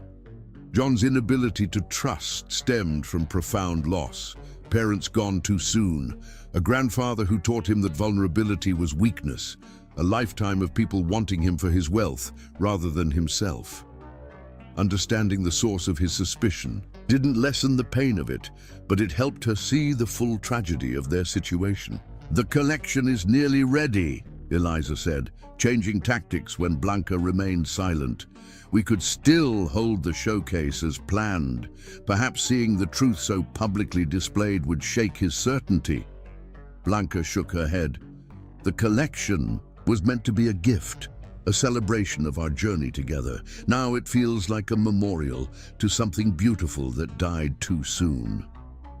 "Or," Eliza suggested gently, "it could be your phoenix, rising from the ashes of disappointment into something powerful and uniquely yours. This collection tells your story, Blanca. Don't let his failure of faith silence your voice." That night, alone in her narrow bed, Blanca made a decision. She would complete the collection, not for John or their anniversary, but for herself, a testament to her growth and resilience. If their love had been real, it deserved proper commemoration. And if it was truly over, she needed the closure that finishing this work would bring. Across town in the penthouse that now felt cavernously empty, John Charnock sat in Blanca's abandoned studio, surrounded by the evidence of her innocence. The sketchbooks revealed the collection she'd been creating, each piece subtly incorporating elements of their story together. The invitation to the showcase named the collection Serendipity, When Chance Becomes Destiny. Beside him sat the findings from his security team's investigation, irrefutable proof that Parker had fabricated the emails, manipulated evidence, and deliberately sowed distrust between John and Blanca. The betrayal had come from within his carefully constructed walls, not from the woman who had somehow breached them. John reached for his phone to call her, then set it down again. What could he possibly say? That he was sorry for doubting her, that he had allowed his deepest fears to poison the most precious gift he'd ever received. Words seemed hopelessly inadequate against the magnitude of his failure. Instead, he did what he had always done when faced with a problem. He acted. Parker was terminated with evidence turned over to legal authorities. A private investigator was hired to monitor Blanca's well-being from a respectful distance. And most importantly, he began the painful process of examining why, despite all evidence to the contrary, he had found it easier to believe in betrayal than in love. Weeks passed with no contact between them. Blanca threw herself into completing her collection, working alongside Eliza with singular focus. The pieces evolved beyond their original concept, incorporating elements of heartbreak and resilience alongside the love that had inspired them. Elena called often from Houston, her strength returning with each passing day. "Have you spoken to him?" she asked during each conversation. "No," Blanca would answer softly. "There's nothing left to say." "Pride is a poor companion in old age, mi vida," her grandmother warned. "Don't let it steal your joy now." But it wasn't pride keeping Blanca silent, it was self-preservation. She had offered John her heart completely, and he had questioned its loyalty. To open herself to that pain again felt impossible. January brought bitter cold to New York, and an unexpected development in Blanca's career. Her collection caught the attention of a prominent fashion editor who attended one of her fittings with Eliza. "This is extraordinary work," the woman said, examining the construction of a jacket whose seams subtly formed the constellation visible the night John had first kissed Blanca. "We'd like to feature it in our March issue, a full spread on emerging designers challenging conventional narratives." The opportunity was beyond anything Blanca had dreamed possible 6 months earlier, yet as she signed the necessary paperwork, She felt John's absence like a physical ache. This moment should have been theirs to celebrate together. That evening, returning to her tiny apartment through swirling snow, Blanca found a small package outside her door. Inside lay a delicate glass snowflake ornament, an exact replica of one that had hung on the Christmas tree at John's cabin, which she had admired during their weekend there. No note accompanied it, but she knew instantly who had sent it. The gesture spoke volumes. He remembered the smallest details of their time together. He was thinking of her. He was sorry, but was sorry enough. As January turned to February, Blanca's collection neared completion. The showcase was scheduled for Valentine's Day, a date that had seemed romantically significant when she'd first planned the event as an anniversary surprise. Now it felt like a cosmic joke, unveiling a collection born of love on a day dedicated to it, while her own heart lay in pieces. What Blanca didn't know was that John had been fighting his own battles during their separation. For the first time in his life, he had begun therapy, confronting the deep-rooted trauma of his childhood abandonment and its impact on his ability to trust. He had visited Elena in Houston, confessing his failures and seeking her wisdom.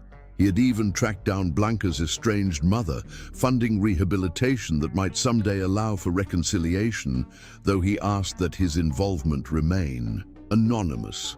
Most significantly, he had restructured Charnock Technologies, stepping back from day-to-day operations to create space for something more important than empire building, the capacity to love without fear. 3 days before the showcase, a major snowstorm paralyzed Manhattan. Blanca worked late at Eliza's studio, finalizing details for the event. When she finally emerged onto the snow-covered street at midnight, she found herself stranded. No taxis, no ride shares, subways suspended. Wrapping her coat tighter against the biting wind, she began the long walk home, each step sinking into fresh powder. 6 blocks in, her fingers and toes had gone numb despite her gloves and boots. The wind howled between buildings, driving icy particles against her cheeks like tiny needles. Through the swirling white, headlights approached slowly, a black SUV crawling along the deserted street. Blanca tensed as it pulled alongside her, then stopped. The passenger window lowered. "Blanca." John's voice carried through the howling wind. "Please get in." She stood frozen, not from the cold, but from the sudden collision of longing and hurt. He looked different, thinner, with shadows beneath his eyes and several days' stubble darkening his jaw. His usual immaculate appearance had given way to something more human, more vulnerable. "How did you find me?" she asked, her voice nearly lost in the storm. "I've always known where you were," he admitted. "I just didn't know if you wanted to be found." The simple honesty in his voice broke through her defenses. Wordlessly, she opened the door and climbed inside, the vehicle's warmth highlighting just how cold she had become. They sat in silence as John navigated the empty streets, wipers fighting a losing battle against the relentless snow. When he finally spoke, his voice was rough with emotion. "I've been trying to find the right words for 62 days. He kept his eyes on the road. "There aren't any." Blanca watched his profile, the strong lines of his face now etched with regret. "Then why are you here?" "Because I can't bear another day without telling you that you were right about everything." His knuckles whitened on the steering wheel. "I let fear poison the most precious thing I've ever had. I didn't trust you because I've never truly trusted love itself." The raw honesty in his voice penetrated the walls Blanca had built around her heart. "Trust isn't something you can promise once and be done with, John. It's a choice you make every day." "I know that now." He pulled the vehicle to the curb, finally turning to face her fully. "I'm not asking for forgiveness I haven't earned. I'm asking for the chance to show you who I'm becoming, someone worthy of the love you offered so freely." Snowflakes gathered on the windshield, cocooning them in a private world where only truth could survive. "I've missed you," Blanca whispered, the admission escaping before she could contain it. "Even when I was furious with you, I missed you every day." John reached across the console, hesitating before taking her gloved hand in his. "Come home, Blanca." The plea, so simple, so profound, hung between them. This was the crossroads, forgiveness or finality, restoration or regret. "I can't," she said softly, pain lancing through her at the devastation that crossed his features. "Not yet. We both need time to heal properly, to be sure." John nodded slowly, acceptance replacing disappointment. "I understand. Can I at least take you to your apartment? It's dangerous out tonight." As they drove the remaining distance in silence, Blanca realized something fundamental had shifted. For the first time since she'd known him, John had heard no and respected it completely, without negotiation or manipulation. Perhaps they both were changing after all. At her building, he insisted on walking her to her door, despite the treacherous conditions. Outside her apartment, snowmelt dripping from their coats, they faced each other with all pretense stripped away. "I'll be at your showcase," John said quietly. "In the back. You won't even know I'm there." Blanca felt unexpected tears warm her cold cheeks. "Why?" "Because it matters to you."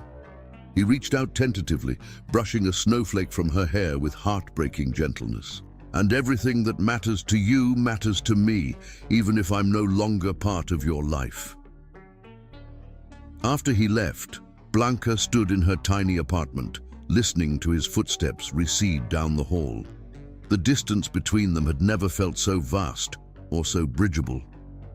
For the first time since leaving the penthouse, she allowed herself to wonder if what lay broken between them might somehow be mended, transformed into something stronger at the wounded places. Like the collection she had created from her pain, perhaps their love wasn't ending but evolving, becoming deeper, more resilient, and ultimately more beautiful for having survived the breaking. Chapter 9. Fighting for Love. Valentine's Day dawned crisp and clear, sunlight fracturing through ice crystals that still clung to New York's windows. Blanca stood in the makeshift dressing area behind the gallery where her showcase would debut in hours, surrounded by the collection that had become her salvation. "Nervous?" Eliza asked, making final adjustments to the display order. "Terrified," Blanca admitted, touching the centerpiece gown, an architectural marvel of cascading silk panels in shades of midnight blue to palest dawn, representing the journey from darkness to light. "This feels like sharing my diary with the world." "The best art always does." Eliza squeezed her shoulder. "By the way, someone sent these for you." She handed Blanca a small box containing a pair of antique pearl earrings. The note read simply, "For courage. Your grandmother wore these at her wedding. She thought you might want them today." Blanca's fingers trembled as she fastened them to her ears. Even now, separated by pain and pride, John was thinking of the details that would matter most to her. He hadn't signed his full name, a silent acknowledgement that he no longer presumed intimacy, yet the gesture itself spoke of a deeper understanding than he'd ever shown before. The gallery filled quickly, fashion editors and industry insiders mingling with select media and potential buyers. Blanca remained backstage, peering occasionally through a gap in the curtains. Despite telling herself not to look, her eyes searched the room repeatedly for John's tall figure. "He's here," Eliza murmured, appearing at her shoulder. Back corner, trying very hard to be invisible. Blanca's heart twisted as she caught a glimpse of him, dressed simply in charcoal grey, his posture tense as he avoided drawing attention. He looked both familiar and like a stranger, the distance between them palpable even across the crowded room. "Are you ready?" Eliza asked as the gallery lights dimmed for the presentation. Blanca took a deep breath. As I'll ever be. The showcase unfolded like a visual poem, models moving through carefully choreographed sequences that revealed the narrative embedded in each piece. A structured jacket with hidden embroidery of cherry blossoms represented their first meeting in John's garden. A flowing blouse with subtle architectural details echoed the Manhattan skyline visible from the penthouse balcony where they had shared evening conversations. Each creation provoked murmurs of appreciation, but it was the final piece that brought a hush over the crowd. The midnight to dawn gown inspired by their night at the cabin, when John had whispered his love while thinking Blanca slept. As the model completed her turn, a spotlight illuminated the back of the dress, revealing delicate beadwork that formed the constellation visible that night. When the lights rose for the finale, spontaneous applause erupted. Fashion editors converged on Eliza, while buyers clamored for private viewings. Through it all, Blanca stood quietly, accepting congratulations, her gaze occasionally drifting to the corner where John remained, watching but not approaching, respecting her need for space. While supporting her triumph, it was nearly midnight when the last guests departed. Blanca sat alone amid the remnants of the event, physically and emotionally exhausted. The showcase had been an unqualified success. Orders placed, appointments scheduled with major retailers, a feature confirmed in Vogue. Everything she had ever professionally dreamed of was suddenly within reach, yet the victory felt hollow without the one person she most wanted to share it with. A soft footfall broke the silence. She looked up to find John standing in the doorway, hesitation evident in every line of his body. "I was just leaving," he said quietly. "I didn't mean to intrude." "You're not intruding." Blanca's voice emerged steadier than she felt. "Thank you for the earrings, for remembering. I remember everything." His gaze held hers with painful intensity. "Every moment with you is etched into my memory." The simple confession pierced her carefully maintained composure. "Why are you here, John? Really?" He moved into the room, but maintained a respectful distance. "To witness your triumph. To support you, even from afar." He paused, vulnerability evident in his eyes, "and selfishly to see you, even if just for a moment." Moonlight streamed through the gallery's skylights, casting both in silver illumination that stripped away pretense. In that ethereal glow, Blanca saw the changes in him. Not just physical thinness, but a new openness in his expression, as though layers of armor had been shed. "Your collection was extraordinary," he continued. "Every piece told our story with such truth and beauty. I didn't deserve such grace." "The collection isn't about what you deserve," Blanca replied softly. "It's about what was real between us, despite everything." John moved closer, his steps measured as though approaching something precious and wild.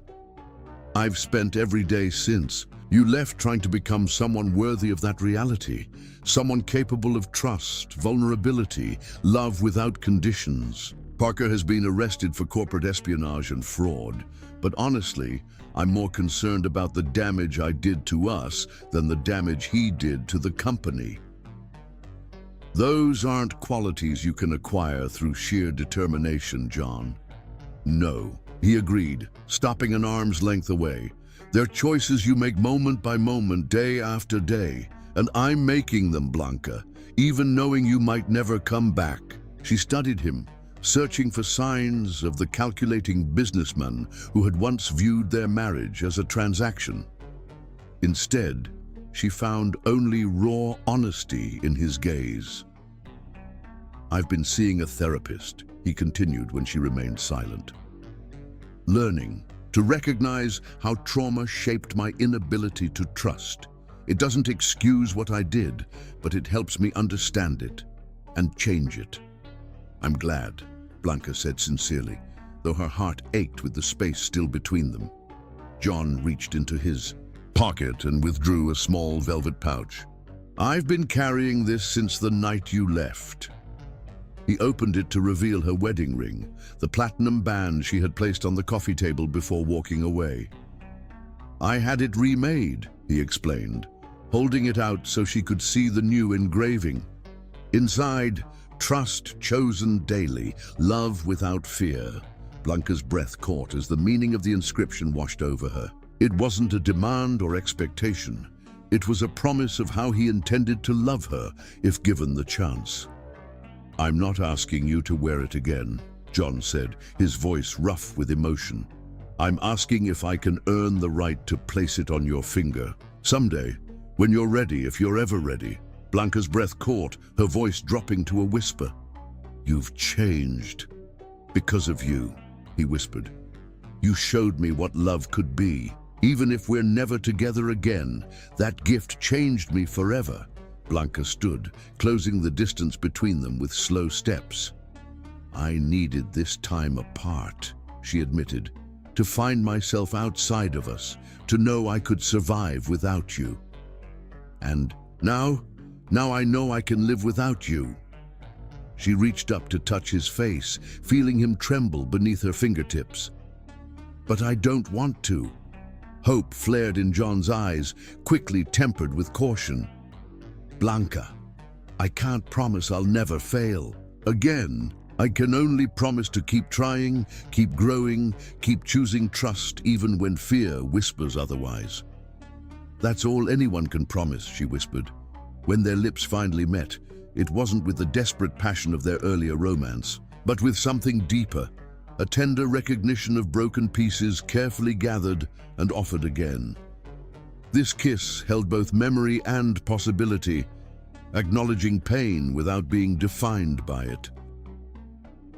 Come home, John murmured against her lips, echoing his plea from the snowstorm night, but this time Blanca heard the difference.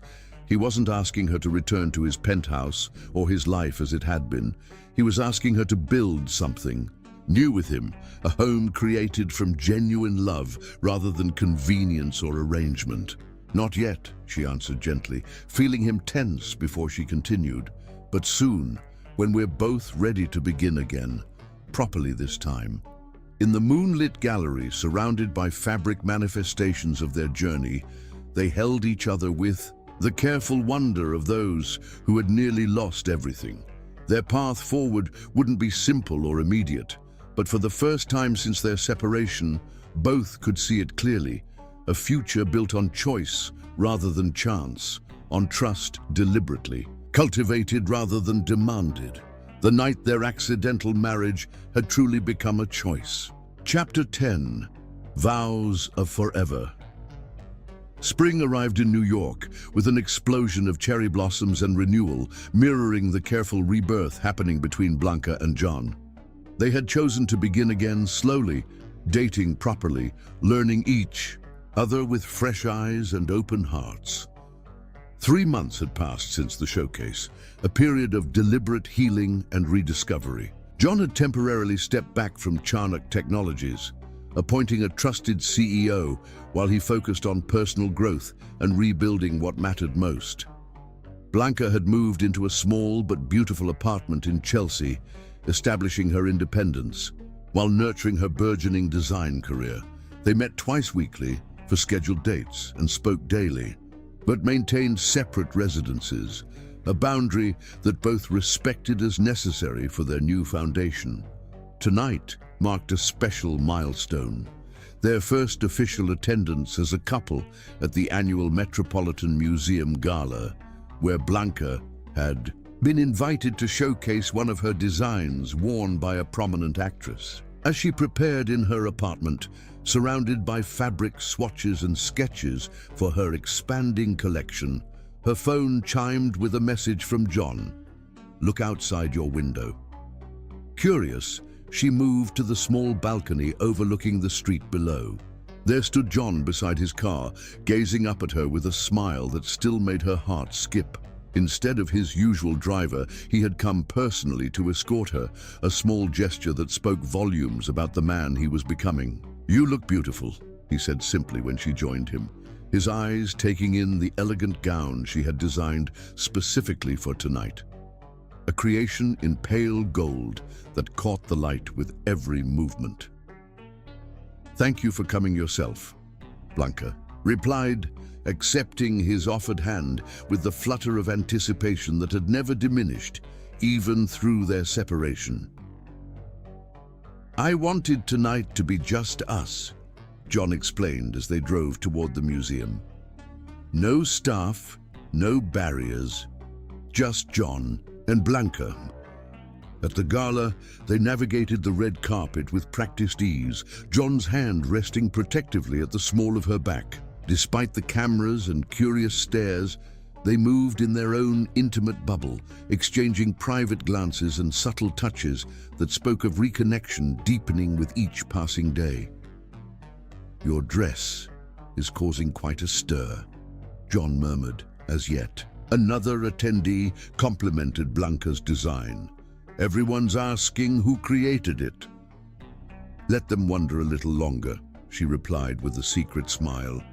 "Tonight isn't about business."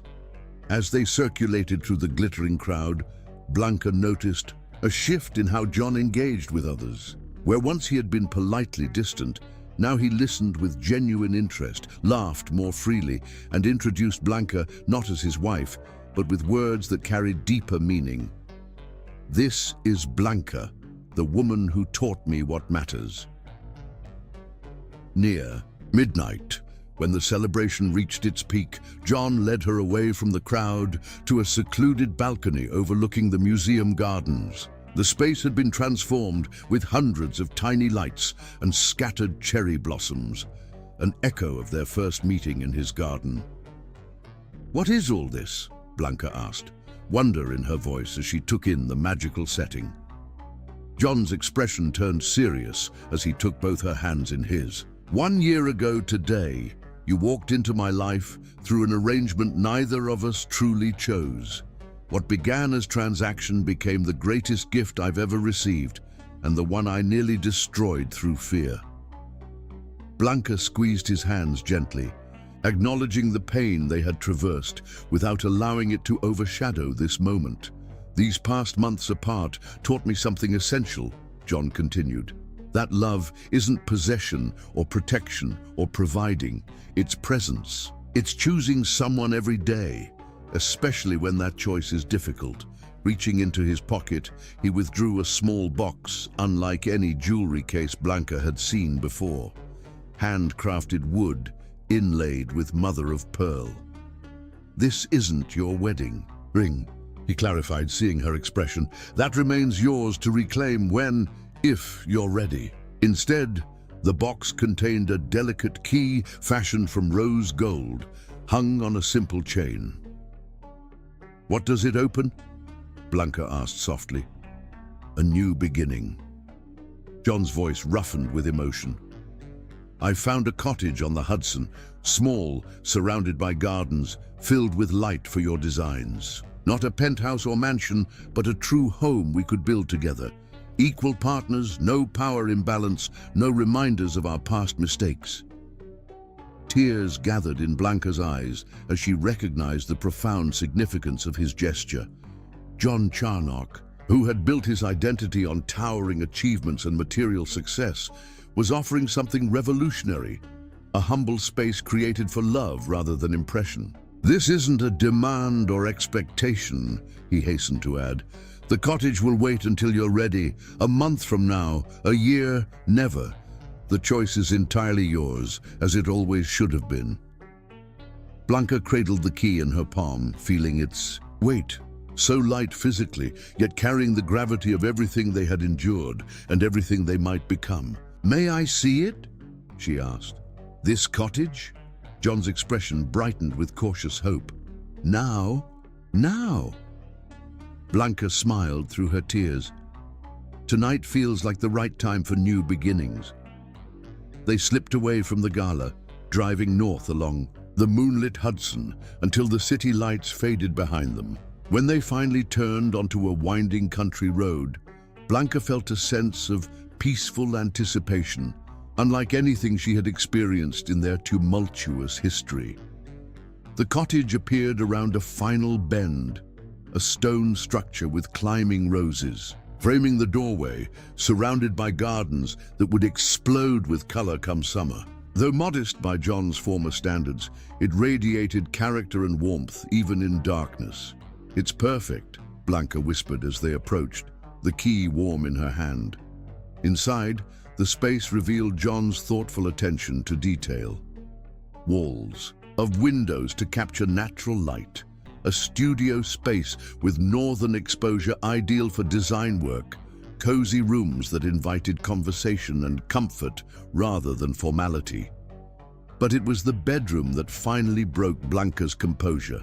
There, framed above a simple fireplace, hung her very first design sketch, the one John had discovered in her portfolio during that initial deceptive wedding ceremony, when he had commented on her talent before either knew how their lives would intertwine. "You kept it," she managed through tears. "All this time." "It was the first honest moment between us," John said quietly. "Before arrangements and conditions, just your talent and my recognition of it." Blanca turned to face him fully, the months of careful distance suddenly unbearable. "I've been so afraid of rushing back to what we had," she confessed, "of losing myself in us again." "What we had was beautiful but broken," John acknowledged, reaching to brush a tear from her cheek. "What we could build now would be different, intentional, chosen with open eyes and whole hearts." In the gentle firelight of a home that represented possibility rather than past, Blanca made her decision. From her evening purse, she withdrew a small velvet pouch that had accompanied her everywhere since the night of her showcase. "I've been carrying this," she admitted, opening it to reveal her wedding ring, the one John had reforged with its promise engraved inside. Understanding dawned in his eyes as she held it out to him. "Are you sure?" "I'm choosing this," Blanca said firmly. "Not because of arrangements or obligations, but because I want to build a life with the man you're becoming. The man who sees me completely and loves me anyway." With hands that trembled slightly, John took the ring. "With this ring, I promise to choose trust daily," he said softly, sliding it onto her finger. "To love without fear, to grow with you, rather than around you. To remember always that my greatest gift is not what I can give you, but how I can love you." When their lips met, it felt both familiar and entirely new. The first kiss of their chosen beginning rather than their accidental start. In that moment, surrounded by moonlight streaming through cottage windows, they silently acknowledged that sometimes the most beautiful journeys begin with wrong turns. 3 months later, on a perfect summer evening, they gathered in the cottage garden with only their closest loved ones present. Elena, fully recovered and radiant with joy, stood beside Blanca as she prepared for a ceremony unlike their first. "Are you nervous, mi vida?" her grandmother asked, adjusting the simple crown of wildflowers in Blanca's hair. "Not this time," Blanca replied with serene certainty. "This time, I know exactly what I'm saying yes to." The garden path opened before her, lined with candles glowing like earthbound stars. At its end waited John, not in an expensive suit, but in simple linen, his face open with a vulnerability and joy that transformed his handsome features into something transcendent.